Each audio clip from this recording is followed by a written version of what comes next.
Shalom, pada hari ini saya akan membahas mengenai Roh Kudus dalam tulisan Paulus. Ada berbagai pandangan yang keliru tentang pribadi Roh Kudus, di mana dengan menyatakan bahwa Roh Kudus hanya kuasa atau kekuatan yang keluar dari Allah. Karena adanya pandangan ini, saya akan menjelaskan secara komprehensif dan alkitabiah mengenai ajaran Paulus mengenai Roh Kudus di dalam tulisan-tulisannya, supaya orang percaya memiliki pemahaman yang baik mengenai pribadi Roh Kudus dan mengetahui bahwa Paulus pun mengajarkan mengenai Roh Kudus dalam. Siapakah Roh Kudus? Roh Kudus merupakan pribadi ketiga dari Allah Tritunggal, di mana Dia mengetahui segala sesuatu yang Allah kerjakan, baik itu di luar surga, di mana Dia dilakukan dengan Roh Kudus. Roh Kudus juga berotoritas serta memiliki kuasa yang sama dalam kealahannya. Roh Kudus memampukan orang percaya untuk datang kepada Tuhan dan juga menyembahnya di dalam roh dan kebenaran. Roh Kudus digambarkan sebagai penyelidik yang teliti dalam menyelami kedalaman hati orang lain, sejauh mana orang bersungguh-sungguh untuk menyerahkan diri untuk taat kepada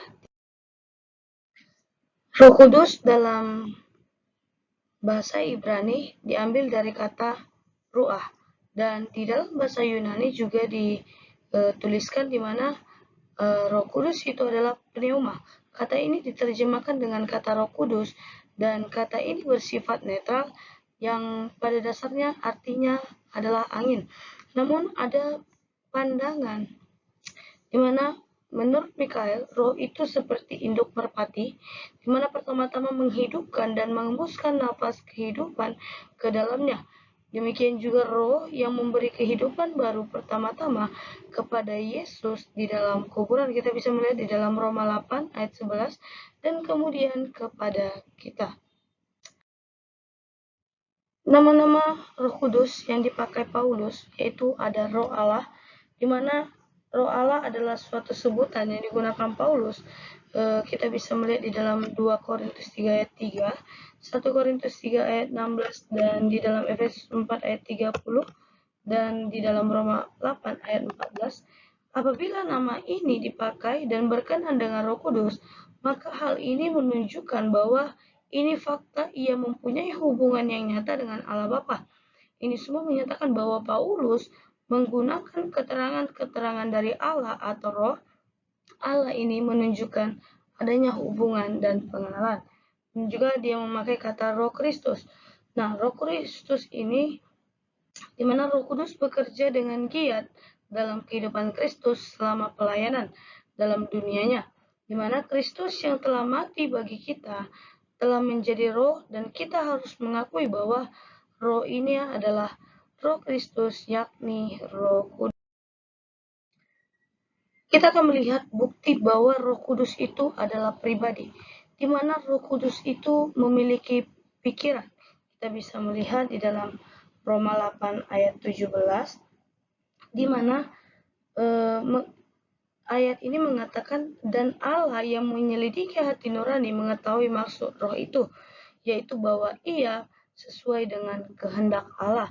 Nah, dari ayat ini kita mengerti bahwa Roh Kudus memiliki pikiran, dan pikiran itu tidak memiliki kaitannya dengan suatu pengaruh, dan ini adalah suatu kunci dari bukti bahwa Roh Kudus itu memiliki suatu pribadi. Karena Roh Kudus itu pribadi, maka Roh Kudus juga memiliki pikiran untuk menolong dan mengajari kita sebagai umat-umat percaya. Nah, Roh Kudus, bukti kedua yaitu Roh Kudus memiliki kehendak. Kita bisa melihat di dalam 1 Korintus 12 ayat 11, Roh Kudus memiliki kehendak dalam memberikan karunia-karunia kepada tiap-tiap orang, dan ini juga merupakan tujuannya untuk kehidupan orang percaya. Karena kehendaknya adalah supaya kita hidup dalam kebenaran firman Tuhan. Dan bukti terakhir bahwa Roh Kudus itu adalah pribadi, di mana Roh Kudus itu memiliki perasaan. Dan jadi setiap orang yang tidak melakukan kehendaknya itu, sama halnya ia mendukakan hati Roh Kudus. Nah, kita akan masuk dalam simbol Roh Kudus dalam tulisan Paulus. Nah, di mana Paulus menggambarkan Roh Kudus itu seperti simbol merpati, di mana kita bisa melihat ketika Yesus dibaptis di Sungai Yordan, di mana Roh Allah turun atasnya seperti burung merpati. Kita bisa melihat burung merpati ini juga memiliki sifat, yaitu dia memiliki sifat damai, kasih, bersih, lemah lembut, dan juga tulus hati. Ada juga simbol api dan juga simbol air. Nah, simbol air ini juga merupakan lambang yang besar dari Roh Kudus. Kita bisa melihat di dalam 1 Korintus 10 ayat 14. Simbol ini melambangkan kesegaran. Ia menyegarkan diri kita. Jadi kalau kita mengalami yang namanya kesegaran, itu maka kita mengalami Roh Kudus. Yang keempat yaitu simbol materai. Nah, simbol materai juga Rasul Paulus menyatakan bahwa ketika kita percaya, seseorang dimateraikan dengan Roh Kudus, di mana dalam Efesus 1 ayat 13 dan 2 Korintus 1 ayat 22, di mana dengan materai sebagai lambang, Alkitab menyatakan kehadiran Roh Kudus sebagai jaminan kepemilikan Allah atas pribadinya yang bersangkutan dan perlindungan ilahi yang sempurna atasnya. Nah, kita akan masuk dalam peran Roh Kudus dalam tulisan Paulus.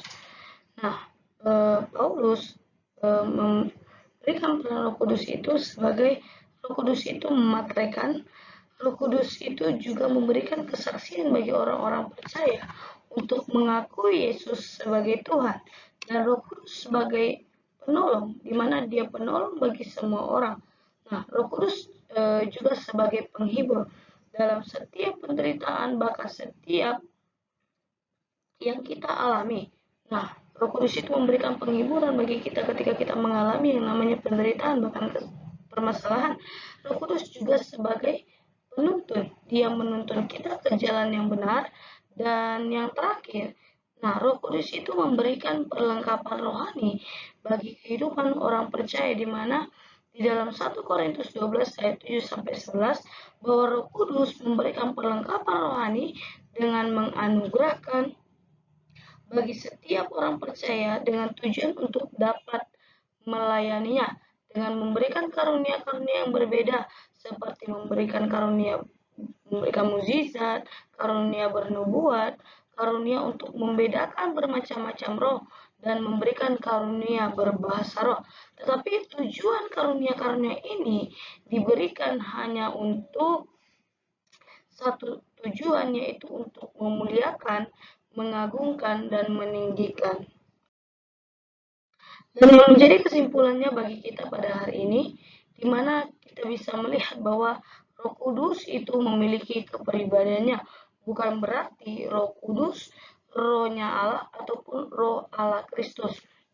Nah, kita juga sebagai orang-orang percaya, di mana Roh Kudus juga memiliki peran dalam kehidupan kita sebagai manusia, yaitu dia sebagai penuntun di dalam kehidupan kita, dia juga sebagai pemimpin di dalam kehidupan kita, dia penolong ketika kita mengalami yang namanya suatu permasalahan, di mana dia juga memateraikan, bahkan menghibur, bahkan memberikan perlengkapan bagi kita orang-orang percaya untuk kita bisa mampu menjalani kehidupan kita dengan adanya tuntunan Roh Kudus, maka hidup kita pun akan terus dibaharui oleh Tuhan. Terima kasih, mungkin itu saja yang boleh saya sampaikan.